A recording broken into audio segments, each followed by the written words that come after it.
Hi, I'm Emily Davis, and this is Two Extremes, stories about my life with bipolar disorder and how occasionally I try to kick it in the ass.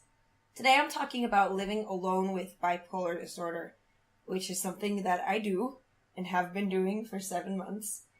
Living alone at first was really hard. I've never really done it up until January. I've had all sorts of roommates throughout the years and different living situations and places. But the common thread has always been that I was with other people.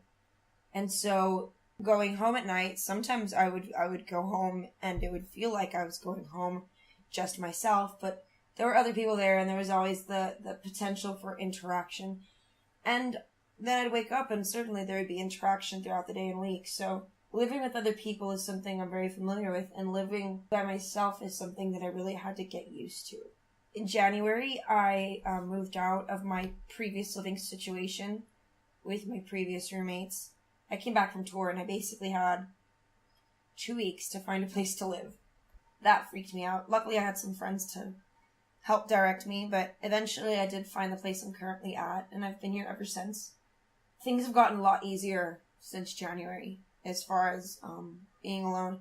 And I think there's certain coping mechanisms that have really kind of helped me.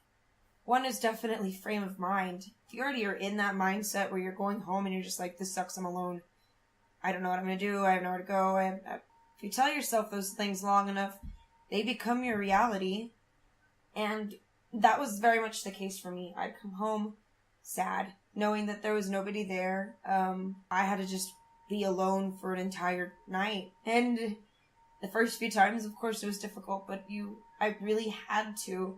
And I still have to really try to have a change in perspective. That's the biggest thing that I think has helped me.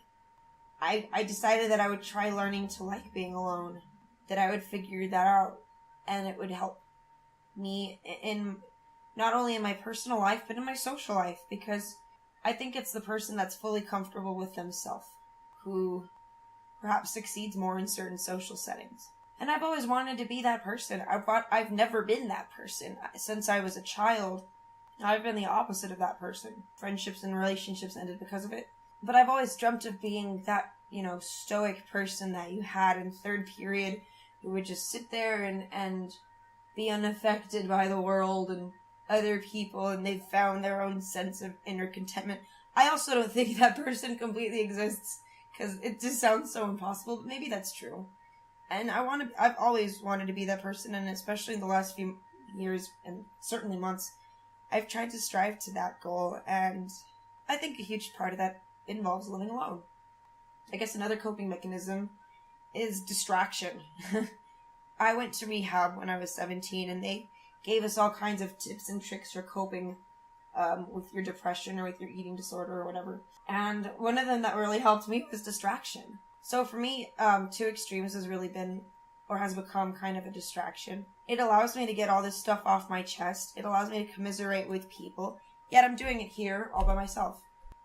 I have a guitar and I have a computer, and ultimately what I want to do is just be able to come home and make music and focus on that. And so I've been stopping myself for whatever reasons, insecurity or whatever, but distracting myself somehow. I want to learn Pro Tools, and that's something that I plan on doing in the very near future. And this month, at some point, I'm going to finish up that EP, Shark. And so I do have things on my plate. I've written a short story that I've been working on called Solipsist Anonymous. And so there's just things that I think when you live alone, if you just get involved in a bunch of stuff, or some stuff, you feel less lonely. Also, I know this is going to sound like maybe a waste of time, but I think it's good too. In moderation is finding media that entertains you. I am obsessed with drag queens, but I love watching them and shows about them like RuPaul's Drag Race, Dragula. I love those things.